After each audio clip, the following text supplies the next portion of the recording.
بسم الله الرحمن الرحيم. السلام عليكم ورحمة الله.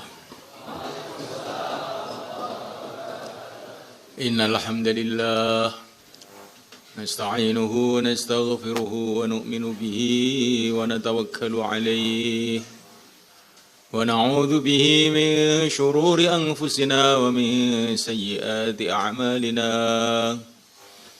من يهديه الله فلا مضل له ومن يضلل فلا هادي له. أشهد أن لا إله إلا الله وحده لا شريك له وأشهد أن سيدنا ومولانا محمدا عبده ورسوله لا نبي بعده. اللهم صل وسلم وبارك عليه وعلى آله وأصحابه والتابعين لهم إلى يوم القيامة. أما بعد. Santri-santri, insyaallah nanti malam ini mulai Ramadan.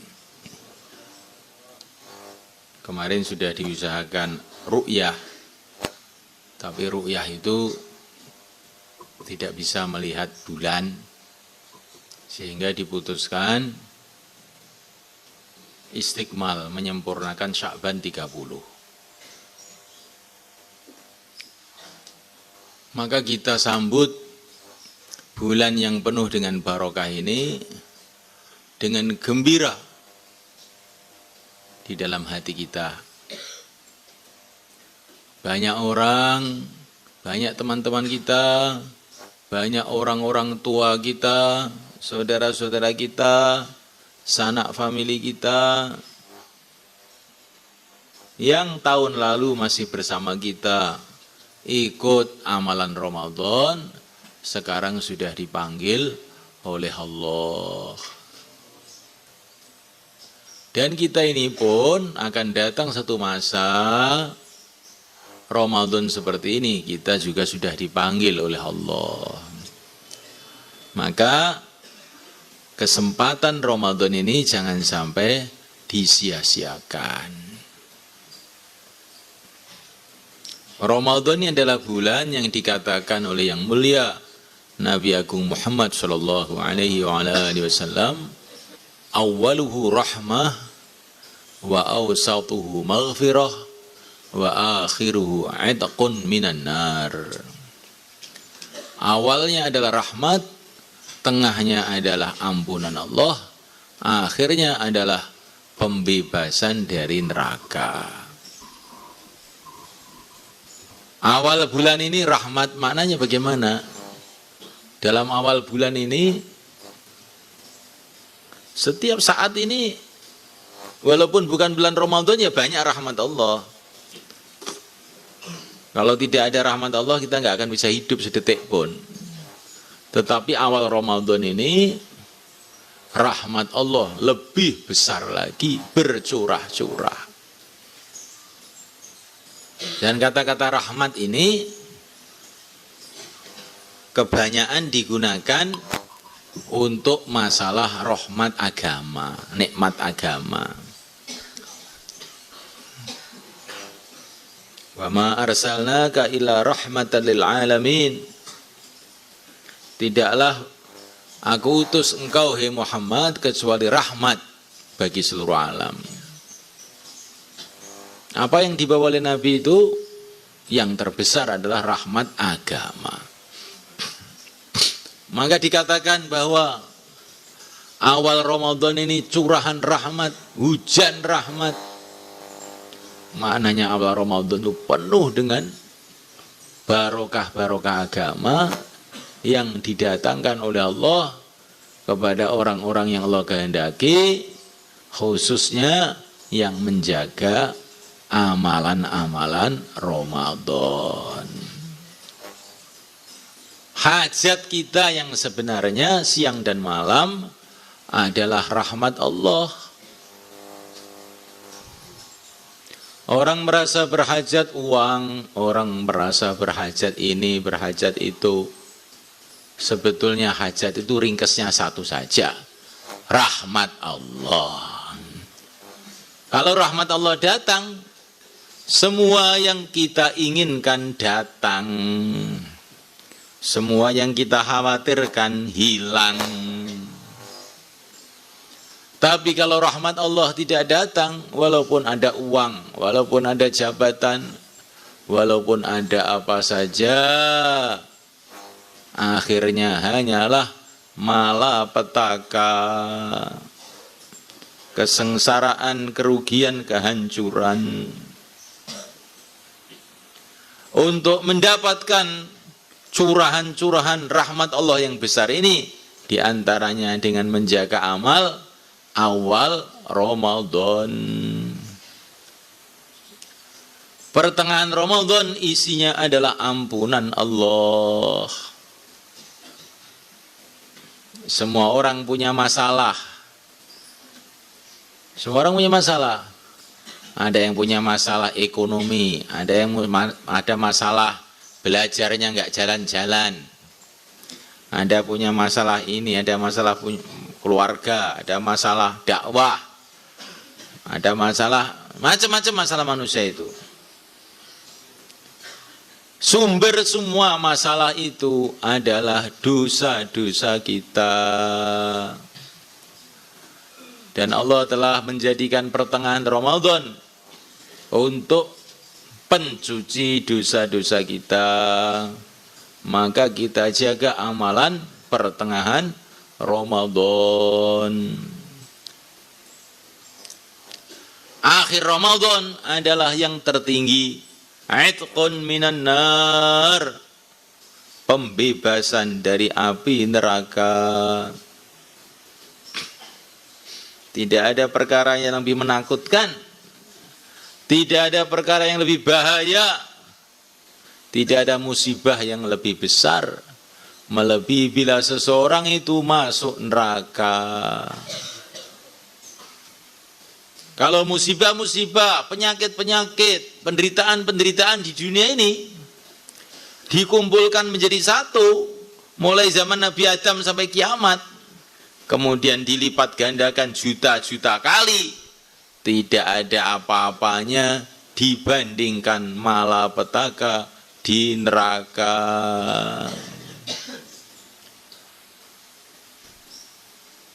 Untuk supaya kita terbebas dari api neraka, salah satu jalannya menjaga amalan akhir Ramadan. Insyaallah. Bayangkan saudara-saudaraku, ada orang di dunia sudah susah, dikubur tambah menderita, di padang mahsyar dalam keadaan kesengsaraan, dihisab, dipermalukan, dihinakan, maka seolah-olah dia ini sudah hampir putus asa. Tiba-tiba datang malaikat memberitahu kepada dia, walaupun kamu banyak masalah sebelum ini, tetapi karena amalan kamu akhir Ramadan, kamu diputus bebas dari neraka. Kayak apa senangnya kira-kira? Pelong sudah ya. Ibaratnya orang mau digantung terus gak jadi, kira-kira bagaimana kira-kira?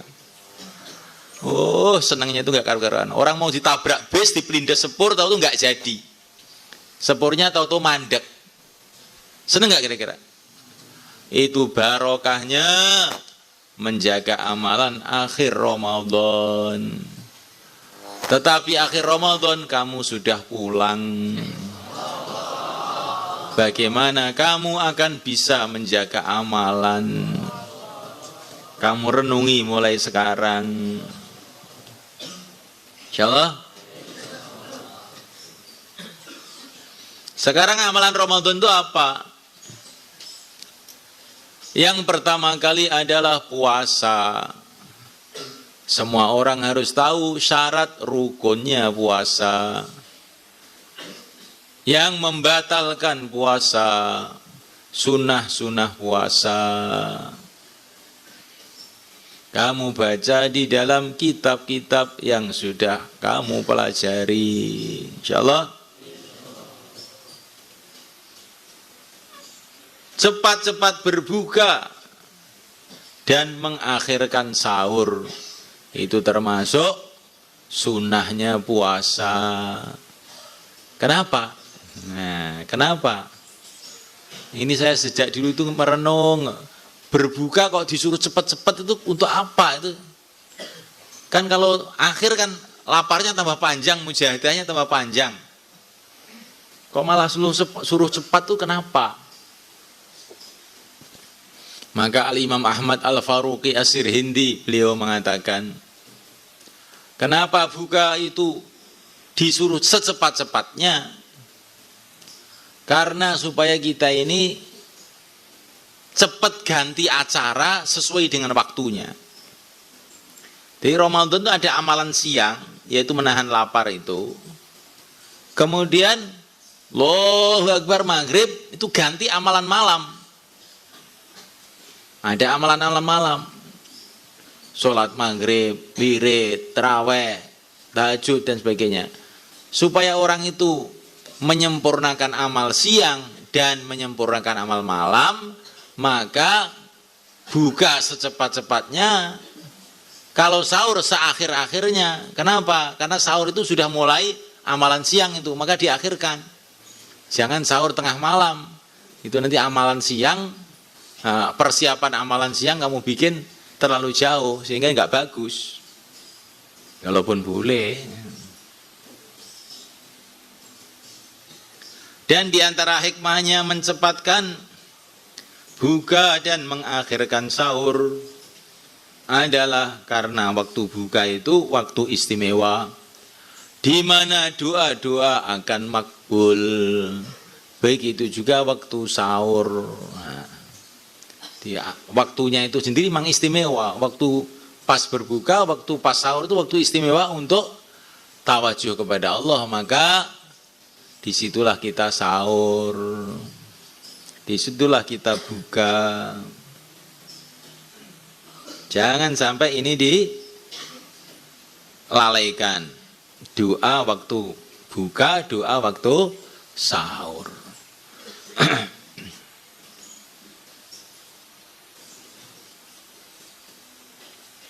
Saya kuat puasa tanpa sahur, saya sekuat, saya sudah biasa puasa itu. Jangan bilang begitu. Sahur itu bukan hanya untuk supaya kuat puasa.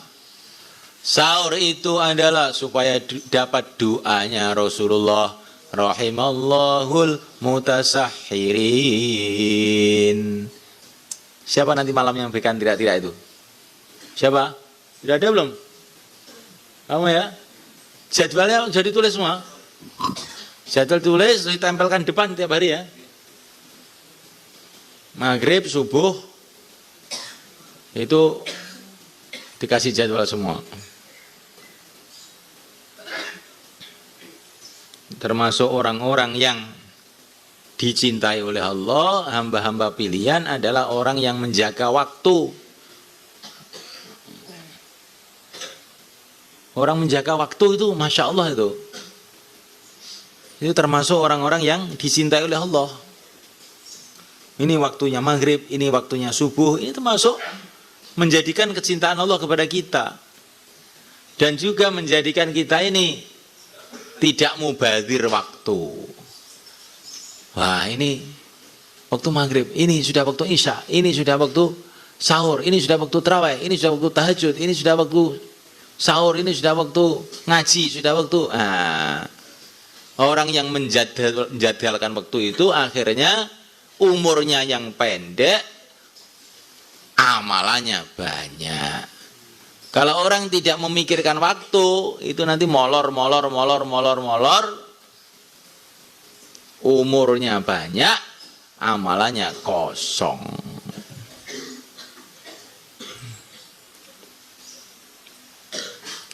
Kemudian amalan yang kedua adalah tarawih. Tarawihnya 20 rakaat, witir 3. Setelah itu kamu tambahi dengan tahajud. Insyaallah.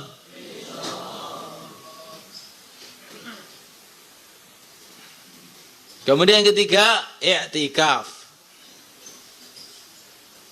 I'tikaf mulai awal Ramadan juga bagus. Tapi yang terpenting adalah i'tikaf 10 hari terakhir. Untuk mencegat Lailatul Qadar. I'tikaf itu penting. I'tikaf itu apa toh? I'tikaf itu seperti seorang rakyat yang miskin, melarat, datang kepada seorang raja yang kaya, yang dermawan. Datang, Tuan Raja, saya minta bantuannya, mau bangun rumah nggak punya duit.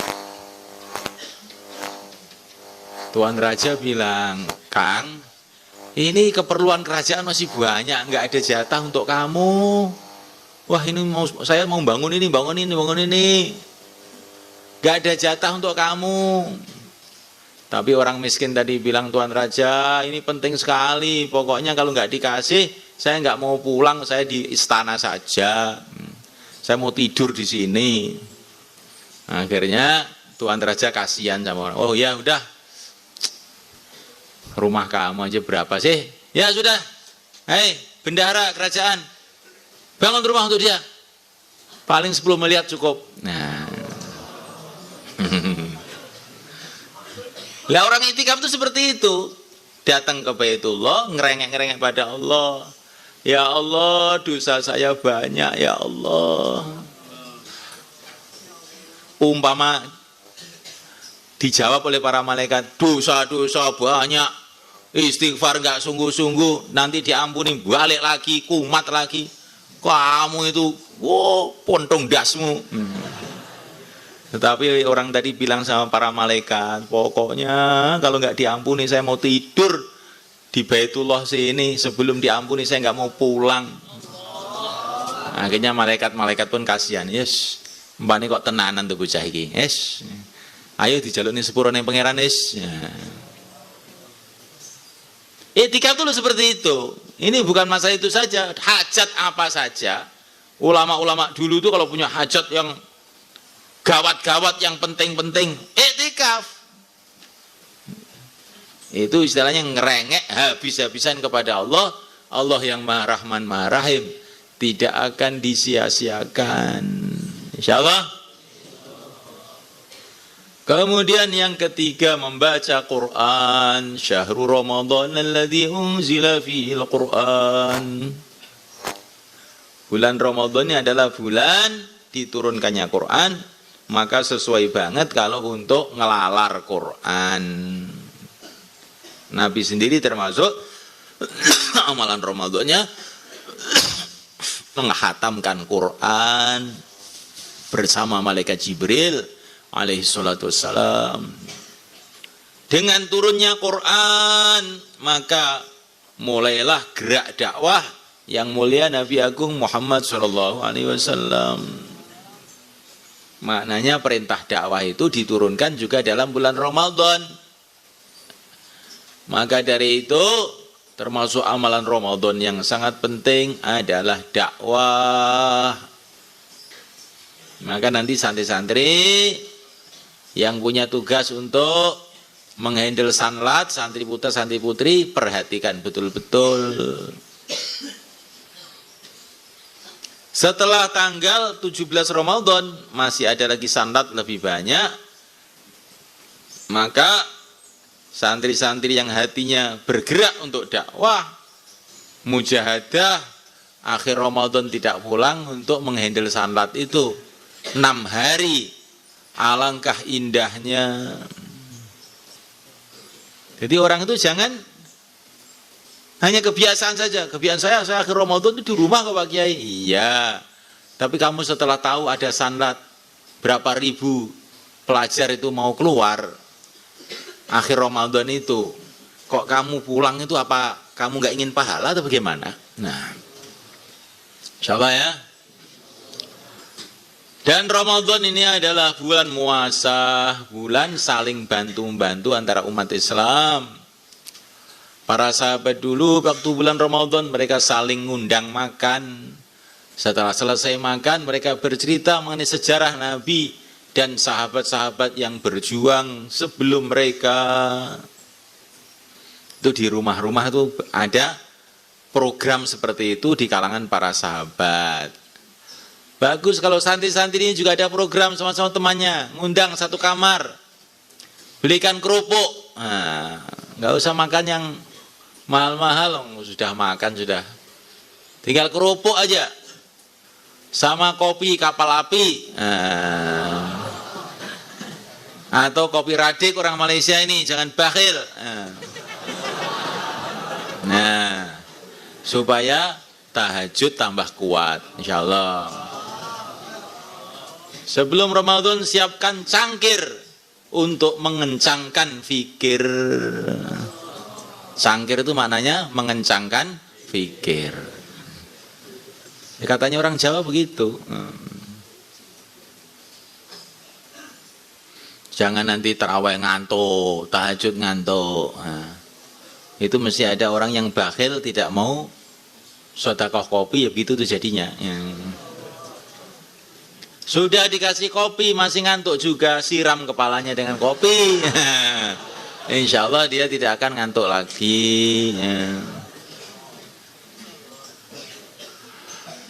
Di antara yang penting kita perhatikan dalam bulan Ramadan adalah bahwa bagaimana puasa kita itu ada peningkatan.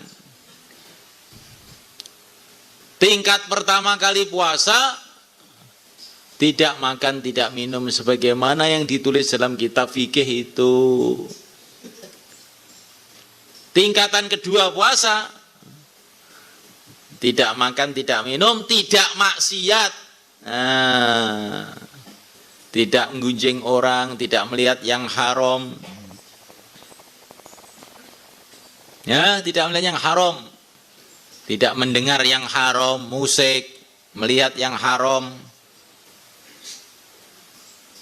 Termasuk film-film yang di situ isinya orang kafir. Film itu isinya orang Islam aja, itu gambar itu sudah jumhur ulama haram. Apalagi isinya jahat-jahat, haramnya double. Karena melihat film-film yang jahat itu berarti membantu tersebarnya maksiat ke seluruh dunia, termasuk koran, majalah, internet dan lain-lain. Kita jauhi. Ngaji ini bukan hanya untuk santri, tapi untuk seluruh umat Islam yang mendengar dan yang tidak mendengar. Sampaikan perkara ini juga.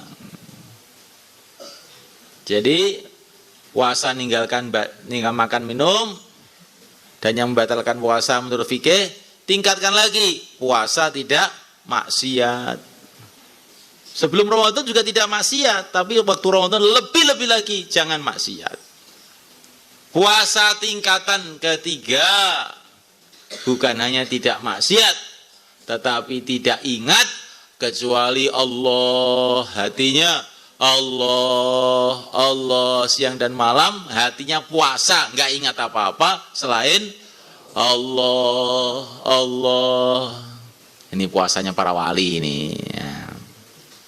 Kalau puasa hatinya masih ingat yang lain, itu belum puasa tertinggi, itu baru puasa tingkatan 1, tingkatan 2. Insya Allah. Sekarang siap-siap, ya. Saat maghrib, ini bukan maghrib biasa, maghrib Ramadan. Nah,